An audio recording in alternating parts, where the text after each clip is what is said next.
Bon voilà, ça fait plus de 2 mois qu'il n'y a pas eu un Tabs et pour le grand retour de l'émission, il me fallait quelque chose qui claque, qui explose. Du coup, j'ai longuement hésité entre Pascal le grand frère et The Rock, mais j'ai fini par choisir The Rock. Parce qu'on aime tous le rock. Alors entre ce que je savais et ce que j'ignorais, voici plusieurs clics droits sur le futur président des États-Unis.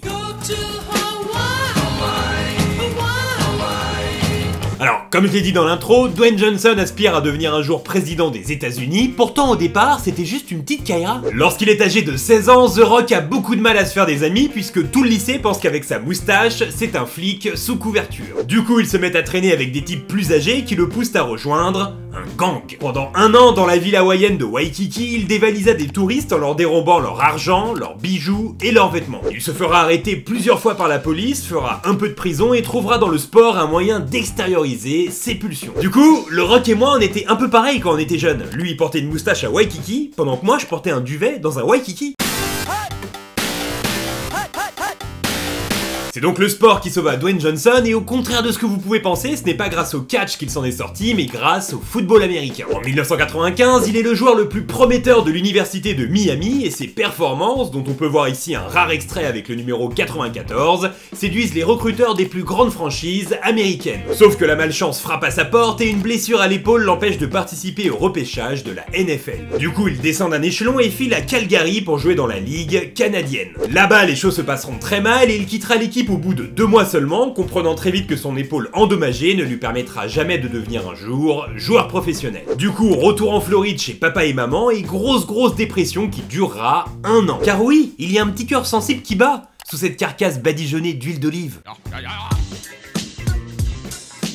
Suite à cette dépression, Dwayne Johnson n'a plus qu'une idée en tête, devenir lutteur. Et cette idée ne vient pas de nulle part car il fait partie d'une grosse famille de catcheurs. Son grand-père, Peter Maivia, était un professionnel très respecté dans le milieu, sa grand-mère, Leah Maivia, fut l'une des premières promotrices du catch aux États-Unis, et enfin son père, Rocky Johnson, est une des toutes premières stars de la WWF et était également le sparring partner de Muhammad Ali et de George Foreman. Les débuts sont très difficiles, pendant plusieurs mois il remporte seulement 35 $ par combat, mais à force de persévérance et de patience, il cessera temporairement d'être Dwayne Johnson afin de devenir The Rock. La légende est en marche.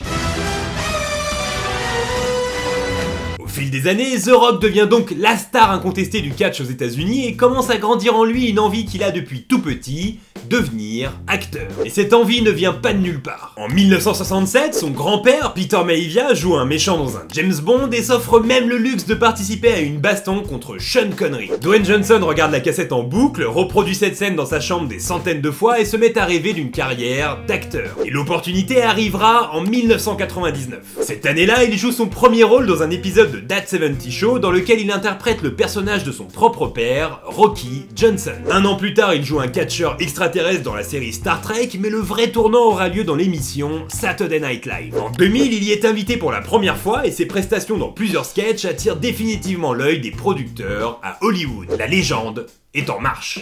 2. Et le moins qu'on puisse dire avec Dwayne Johnson, c'est qu'il défonce direct tout sur son passage, même les records. En 2002, il est engagé pour jouer dans Le Roi Scorpion et pour ce premier rôle principal, il touchera la somme de 5 millions $. Ce qui fait officiellement de lui l'acteur le mieux payé de tous les temps pour un premier rôle principal. Bon, ce record est plutôt cool, mais celui qui vient après est un peu plus cheap. En 2015, à l'avant-première du film San Andreas à Londres, il réalise sur le tapis rouge le record de selfie, avec la bagatelle de 105 photos en 3 minutes seulement. Ce qui surpasse officiellement ton record de 103 selfies dans ta salle de bain la semaine dernière.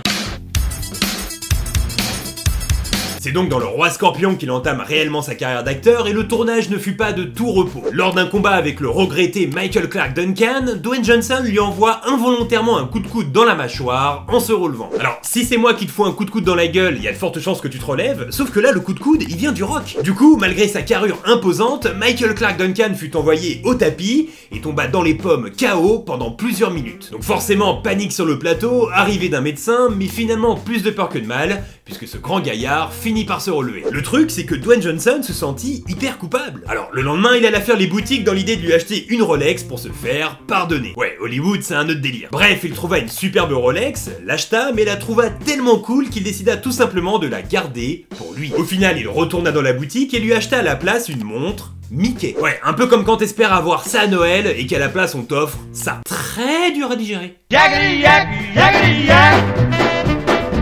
Rien ne prédestinait cette union, pourtant Dwayne Johnson et les yaks sont quelque part très liés. Alors pour ceux qui l'ignorent, le yak est une grande espèce de ruminant domestique à longue toison de l'Himalaya. Bien évidemment, c'est pas moi qui ai inventé cette phrase si parfaitement formulée, hein, je l'ai lu sur Wikipédia. Bref, là où je veux en venir, c'est que leur histoire commune débute en 2014 sur le tournage du film Hercule. Dwayne Johnson y interprète le rôle titre et pour paraître encore plus viril, il doit bien évidemment porter une barbe, mais pas n'importe laquelle, une barbe très spéciale. Un matin, alors qu'un maquilleur la lui pose, notre Rock lui demande d'où vient cette barbe aux poils si rugueux et si soyeux à la fois. Ce à quoi le maquilleur lui répond sans aucune pression: ce sont des poils prélevés sur des testicules de yak. Voilà, du coup maintenant quand tu regarderas Hercule, tu sauras que sur ses joues sont posés tout simplement des poils de couilles. Take me riding in the car, take me riding in the car. À l'image du record de selfie, Dwayne Johnson est réputé pour être très disponible pour ses fans. Il ne refuse jamais un autographe, jamais une photo et ses admirateurs le lui rendent plutôt bien. En 2010, les producteurs de Fast and Furious songent à engager Tommy Lee Jones pour interpréter le personnage de Luke Hobbs. Tout est presque réglé, sauf que dans le même temps, Vin Diesel publie un post sur Facebook dans lequel il demande aux fans: